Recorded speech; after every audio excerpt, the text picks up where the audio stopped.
करणे पाखंड खंड, हेची करणे आम्हा काम हेची करणे आम्हा काम. धर्माचं पालन करणं महत्वपूर्ण आहे. धर्मात धर्म, मैत्री धर्म फार मोठा धर्म असतो. फार मोठा धर्म आहे मैत्री. मित्राचा शत्रू म्हणजे आपला शत्रू असतो आणि मित्राचा मित्र म्हणजे आपला मित्र असतो. परंतु आजकालची मैत्री थोडी उलथायला लागली. तोंडावर एक मागावर एक, म्हणजे मैत्री मुळातून शत्रुता उत्पन्न करायला लागली. मित्राचा धर्म काय असतो? आपल्या मित्राला वाईट मार्गावर न जाऊ देणे, हा मैत्रीचा धर्म आहे. हा म्हणतो बसूत का, हा म्हणतो बसूत का, म्हणजे हे धर्माचं पालन करणं आहे का? नाही. धर्माचे पालन करणे हेची आम्हा काम, करणे काम हेची आम्हा करणे काम, हा मैत्रीचा धर्म आहे. आपलं जे मूळ आहे, आपण लग्नाच्या पत्रिका छापतो, पत्रिकेवर भावकीचेच नाव लिहितो की दुसरं कोणाचे लिहितो का? नाही लिहित. मग ईश्वर अल्लाह तेरो काम, काय काम आहे? काही गरज नाही. कुणाही सांगितलं आणि आपण ते भरडायचं का? नाही भरडायचं. त्यानं भरडली म्हणजे आपणही भरडायची, ही चुकीची गोष्ट आहे. माझा कुठल्याही धर्माला विरोध नाही, दंभ धर्म मी करत नाही, परंतु आपलं ते आपलंच. पत्रिकेवर जसे आपण भावकीचेच नाव लिहितो, त्या प्रकारात जे आपले मुळात श्लोक आहेत, या श्लोकाचं गायन करणं हे महत्वपूर्ण आहे. याच्या नंतर कधी रघुपती राघव राजा राम म्हणता त्यावेळी ईश्वर अल्लाह तेरो नाम, काही काम नाही. हे आपला धर्म आहे. मुलगा नावापुढी वडिलांचंच नाव लावतो, आज्याचं लावत नाही किंवा दुसऱ्याचं लावत नाही. त्या प्रकारात आपला धर्म, त्याचं रक्षण करणं हे आपलं काम आहे.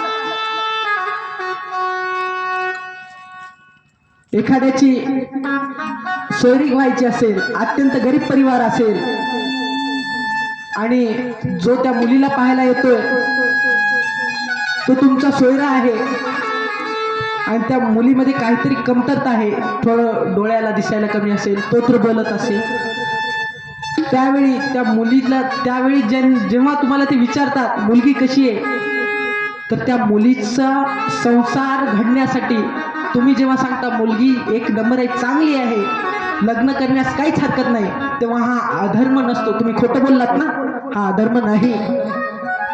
मनुष्याला बऱ्याचशा ठिकाणी खोटं बोलण्याला माफी दिलेली आहे, मात्र ते त्याच ठिकाणी खोटं बोललं पाहिजे, प्रत्येक ठिकाणी नाही. शास्त्र काही काही ठिकाणी खोटं बोलण्याला संमती देते. कुठं देते? एका स्त्रीचा नवरा आहे आणि त्या स्त्रीच्या चेहऱ्यावर 12 वाजलेले आहेत, तर संध्याकाळची वेळ आहे, सासू सुनाचे भांडणं झालेत आणि ते नवरा येतो, त्या बायकोला म्हणतो आज लई सुंदर आहे, ते दिसना चली, मात्र हे बोललं याला माफी आहे. आपल्या स्त्रीची स्तुती करण्याला जर तुम्ही खोटी जरी केली असेल तरी त्याची तुम्हाला माफी आहे. आपल्या पुरुषाची तुम्ही स्तुती केली, खोटी का ना असे ना, तुम्हाला या ठिकाणी माफी आहे. आपला मुलगा आहे, काही थोडंफार त्यात कमी जास्त आहे, त्याची स्तुती करण्यास तुम्ही खोटं जरी स्तुती केली तरी त्यात वाईट काहीही नाही. हे मी नाही सांगत, शास्त्र सांगते. मी सांगितलेलं आमची आई ऐकायची नाही, तुम्ही काय ऐकायचं? तसं म्हणणार दुसरंच होतं, जाऊ द्या म्हणजे धर्माचं ठीक आहे. आपल्या धर्माचं संरक्षण करणे हे आपलं कर्तव्य आहे. तुमचं घर जळालं म्हणून दुसऱ्याच्या घरावर जाळ टाकणं, काडी लावणं हे चुकीच्या गोष्टी आहेत. हा सुद्धा धर्म आहे. मग धर्म अहिंसा परमो धर्मात धर्मो हिंसा तथैवच, ही गोष्ट लक्षात ठेवा. विषयावर येऊ. गरुडजी नीलगिरी पर्वतावर काक सरोवरावर गेले आणि त्या ठिकाणी वेगवेगळे, त्यांना गरुडजींना दिव्य दृष्टी होती, त्यांनी पाहिलं की त्यांच्या दिव्य दृष्टीस त्यांना दिसायला लागलं. वेगवेगळ्या प्रकारचे ऋषी, महर्षी, तेजस्वी, तपस्वी, मनस्वी, यक्ष, किन्नर, गंधर्व, सुर, असुर त्या ठिकाणी अदृश्य, काही जण अदृश्य आहेत, काही जण पक्षाच्या रूपात आहेत, काही किड्या मुंग्यांच्या रूपात आहेत. आणि ते त्या काकभूषणजींनी सांगितलेली रामकथा ऐकत आहेत. हे जेव्हा त्यांनी पाहिलं त्यावेळी त्यांचा अहंकार नाहीसा झाला. शंभू सांगतात माता पार्वतीला की जेव्हा नीलगिरी पर्वताचं एक योजन येते, एका योजनमध्ये 27 किलोमीटर अंतर असते. 27 किलोमीटरच्या पलीकड नीलगिरीच्या माया आणि मोह आहे. 27 किलोमीटर अलीकड मायाच नाही. कोण सांगतंय? महादेव सांगतात माता पार्वतीला की हे नीलगिरी पर्वत इतकं पवित्र आहे की या नीलगिरी पर्वतावर वास करणाऱ्यांना माया मोह नाही, मायाच्या बंधनात नाहीत. आणि जेव्हा ह्या काकभूषणजींचं महात्म्य सांगलं जाते तेव्हा म्हणतात यांनी 11 वेळा महाभारत पाहिले आणि 14 वेळा रामायण पाहिले. असे काकभूषणजी कोण आहेत? हे काकभूषणजी जे आहेत. आणि खगराज त्यांच्यापाशी गेले. खगराज गेल्याच ठिकाणी काकभूषणजींनी आपलं आसन सोडलं आणि राजाला नतमस्तक झाले. एखाद्याच्या घरी राजा यावा तेव्हा त्याची जी विनम्रता असते त्याच्यापेक्षा कितीतरी दुप्पट ही काकभूषणजींची विनम्रता झाली. काकभूषणजींनी आपल्या राजाला नमस्कार केला आणि विचारलं, महाराज तुम्ही पक्षांचे राजा आमच्या या नीलगिरी पर्वतावर आले, तुमचं स्वागत असो, सांगा काय कामगिरी. पक्षीराज गरुड त्यांना म्हणायला लागले, हे काकभूषणजी सध्या मी तुमचा शरणागत आहे आणि जेव्हा मी या नीलगिरी पर्वतावर आलो त्या क्षणी माझ्या मनात जी शंका होती ही दूर झाली.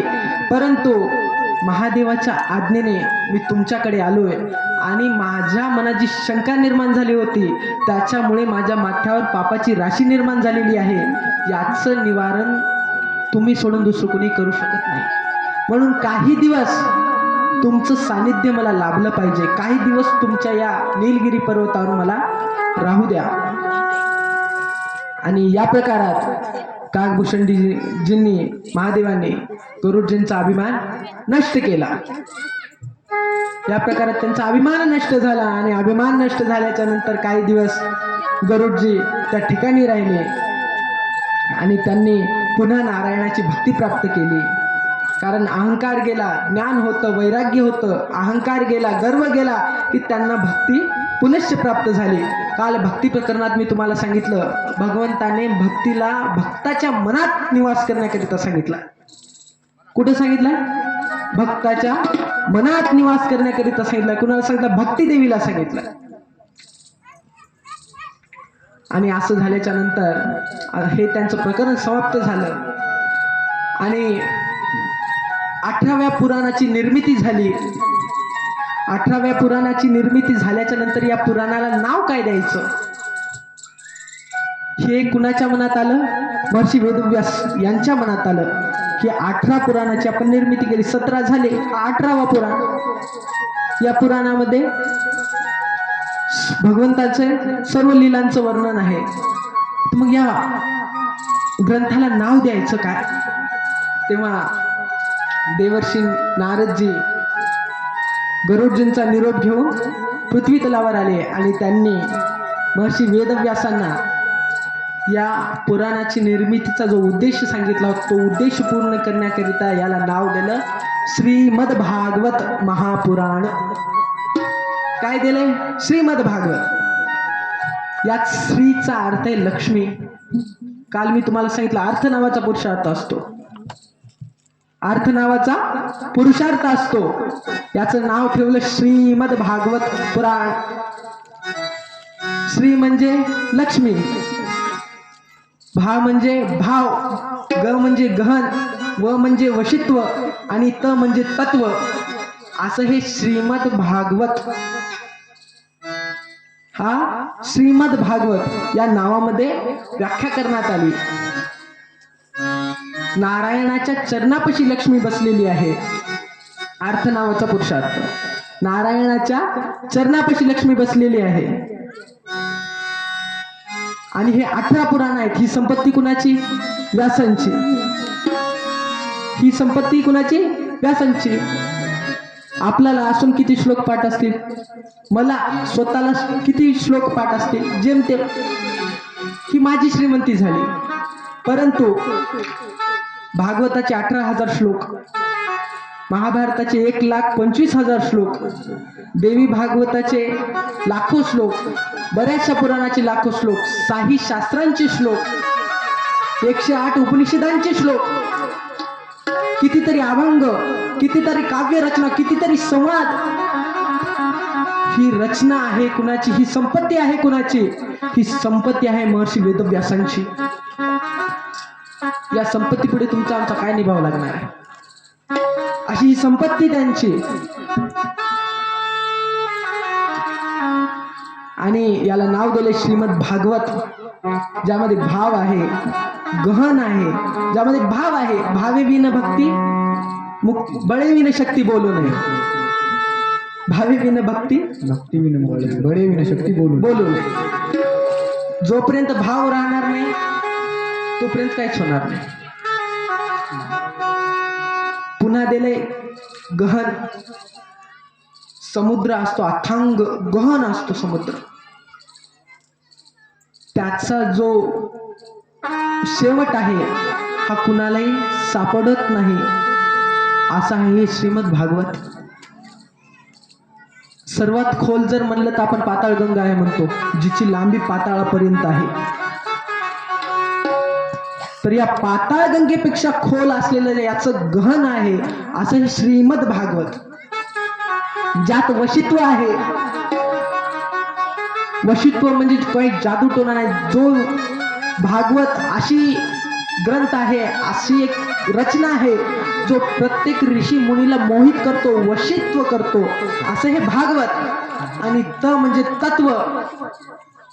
या भागवतामध्ये तत्व आहे. कोणाचं तत्व आहे? भगवंत श्रीकृष्ण परमात्म्याची वाङ्मयीन मूर्ती म्हणजे श्रीमद भागवत. वाङ्मय मूर्ती हे तत्व आहे. हे श्रीमद भागवत म्हणजे श्रीकृष्ण परमात्म्याचं तत्व.